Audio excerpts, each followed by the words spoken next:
Thanks to word of mouth and the internet, it's easy to spread false information. Disney movies are no objection to this rule, and that's why today we're checking out some of the lies, myths, and urban legends around Disney movies that most of us have believed. Before we get started, make sure to click the red button to subscribe for more great movie content. Also, can you guess what movie this is from the emoji? Let us know in the comment section below. The answer will be revealed at the end of this video, so stay tuned. Come back. And you didn't you, Peter? Tinkerbell was based on Marilyn Monroe.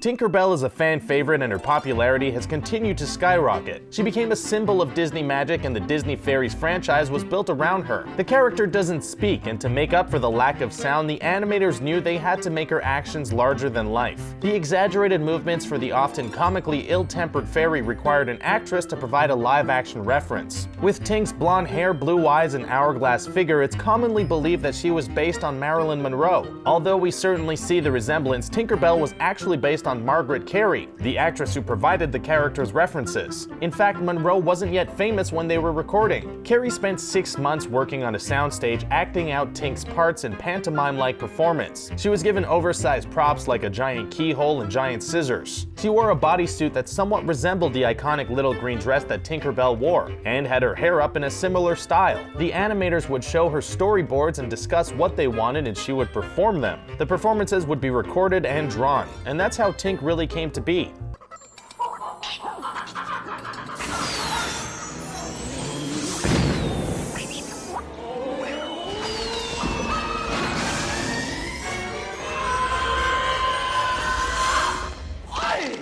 Aladdin tells teenagers to take off their clothes. When Aladdin steps onto Jasmine's balcony to try to win her over, her tiger Raja doesn't take too kindly to it and sets upon him, backing him into the railing and growling at him. Aladdin attempts to shoo him away and whispers to him. And wait, what was that he said? According to all the rumors which began to spread following the film's release to video, he says, "Good teenagers, take off your clothes." Yeah. Why on earth would he say something like that? When you're being threatened by a tiger hardly seems like an appropriate time. What he actually says makes a lot more sense. The script says the line is "Good kitty, take off and go," which implies that he must think Raja is going to be as easy to handle as an ordinary cat might, which in itself isn't actually easy. Scott Weinger, who voiced Aladdin, was only young at the time of the recordings. When he was asked, he said he would never have done something like that, especially not because he was working with Robin Williams. Though considering how Williams ad-libbed his way through the genie, we think he might have found it funny. The line was probably the result of poor sound editing, but we sure understand why people would think that's what he said. It doesn't help that they've muted that line since then. A few days more, there may be something there that wasn't there before. Belle has Stockholm Syndrome.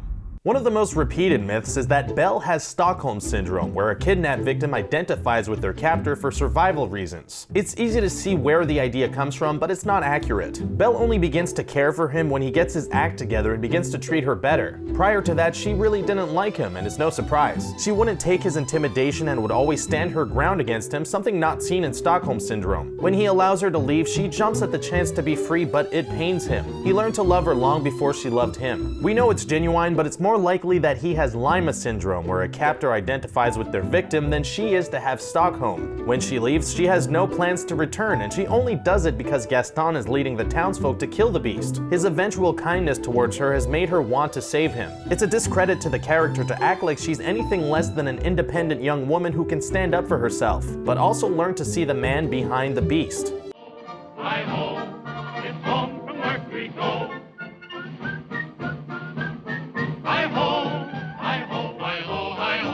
The Seven Dwarfs are based on drug use. Disney has found themselves at the helm of drug rumors on more than a few occasions, most notably with Alice in Wonderland and Fantasia. The films even became head flicks when they were re-released in the 1960s and 70s. Those films are different though. You can actually see why the rumors are so persistent. Snow White and the Seven Dwarfs being followed by these rumors just seems weird. For those who haven't heard this one, the myth is that the Seven Dwarfs' personalities and names were based on the symptoms of cocaine addiction, or the stages of cocaine use depending on who you ask. This is because it causes changes to sleep, mood swings, and changes to personality, and that could be argued to be related to a few of them, like sleepy, happy, and grumpy. Those connections, though, are kind of shaky at best. For a start, no one cared much about cocaine at the time of production. It was overshadowed by alcohol. When Disney took on the story, it already had seven dwarves attached to it from the original Grimm story. Disney just gave them easy-to-grasp personalities based on pretty simple everyday concepts with names to match. The branding proved to be a hit and made them memorable, but it was also the thing that sparked the rumor.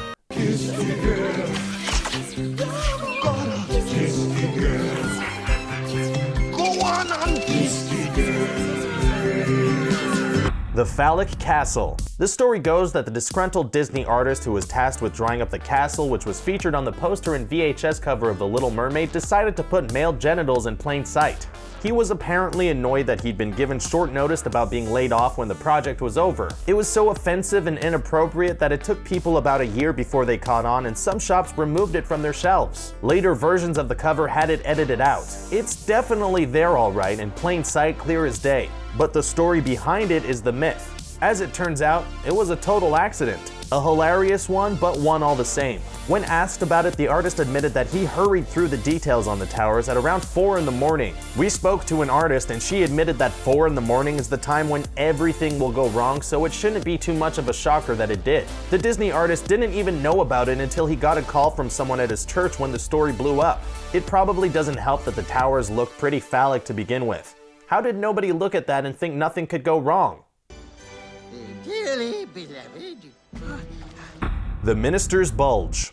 2 entries on the list, Little Mermaid? Yikes. Oh, and it's another genital myth, because of course it is. The late 80s were clearly a very, very strange time for the Disney animation team because there are a lot of these. So let's take a look at this one. Eric and Ursula, who's masquerading as a human woman called Vanessa, are getting married, and the minister seems to be a little too excited about the whole thing. But apparently that suspicious bulge, which has had 2 decades worth of giggles come from it, is actually meant to be his knee. The guy is old, and apparently that's one of the best ways to show it, just in case all the other stuff wasn't a good indicator. It also doesn't help that they've given him ridiculously tiny legs and weird proportions, so his knee is in a really dodgy place. Eventually Disney did get sick of everyone going on about it and began to edit it out of more recent editions. Unfortunately for them, the internet is a thing, and people like us will continue to immortalize the original moment for years to come. Oh, and knee or not, we know what we see, and we'll never stop giggling like little kids. It's Pooh. Pooh wins the honey pot from a tail for his friend. Now it's on my rear end. Winnie the Pooh is based on mental illness. Winnie the Pooh is a beloved part of many of our childhoods. While it started its life as a book series by A.A. Milne, it was licensed to Disney, who made it into many movies and TV shows and a whole range of merchandise. It became and remains one of their largest franchises. And that's how a lot of us remember the adventures in the 100-acre woods the best. We loved the characters and the stories, and we still get little flutters of nostalgia about it now. But then a myth started going around that had our heads spinning. The Canadian Medical Association stated that each Winnie the Pooh character symbolized a different mental disorder. It sounds horrible. For example, Eeyore represented depressive disorder. It's topped off by the idea that Christopher Robin is schizophrenic and therefore hallucinating the others to some degree. Ouch, right in the childhood. The theory went around and people began to take it as gospel as the intention from the get-go, which simply wasn't the case. That being said, we have absolutely no objections to anything which gets people talking about mental health issues. And we can see it being a good tool, especially if a kid needs to be taught about it.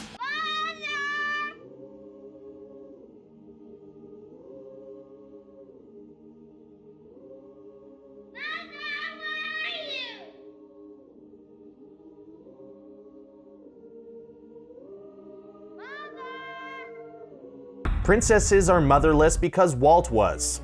On another quite miserable note, we're sorry, it'll get better soon, we promise. It's widespread that the princesses in Disney movies are motherless because Walt Disney was. After the success of Snow White, Disney had made enough money to buy a new studio, fund more movies, and relocate his parents to Hollywood with their sons. Unfortunately, they'd only been in the new home for a month when a defective furnace caused his mother to die of carbon monoxide poisoning. He carried the guilt with him for the rest of his life. It's often stated that this is why subsequent characters didn't have mothers. But Snow White was the first princess film to feature a motherless princess, and Pinocchio and Bambi were already in production when the accident occurred. Also, fairy tales, which Disney were largely working with, tend to have a lack of parental figures anyway, especially mothers. They were occasionally replaced with evil stepmothers, because who lived to child-rearing age in the 1500s, right? The same was true of early children's literature. All that means really is that they were sticking to the source material. Although the death of his mother was awful and had a terrible effect on him, it's not the reason why Disney films lack mothers.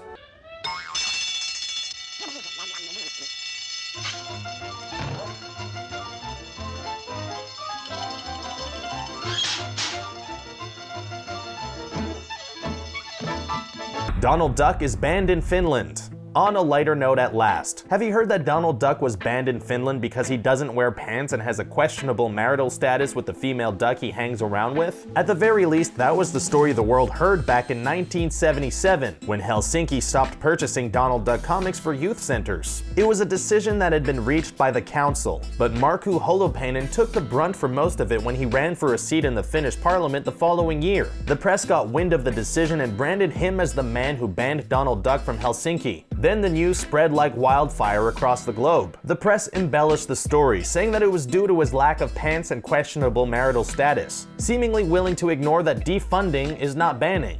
He lost the election.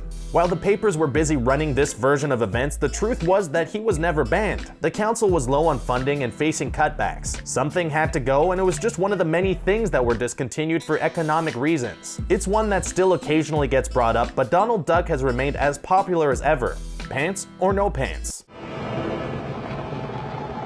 Long live the king.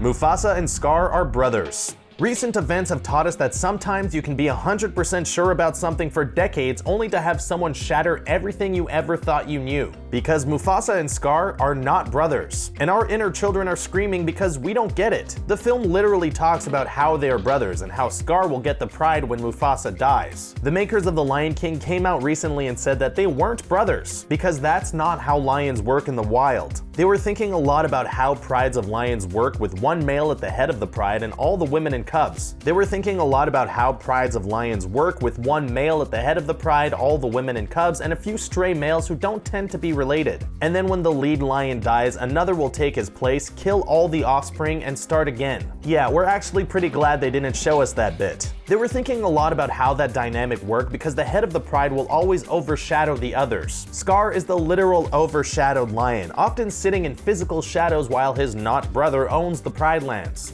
We guess that the use of brother, uncle, and nephew in the movie is more of a title than the actual blood relation. We're feeling a little overwhelmed now, so we're gonna end this one here. Had you heard any of these before today? Were there any you would have liked to see? Let us know in the comments below. Also, remember to like this video and click the subscribe button for more great content. And the movie emoji was? Did you get it right? Let us know. From us at Screen Rant, thanks for watching, and we'll see you next time.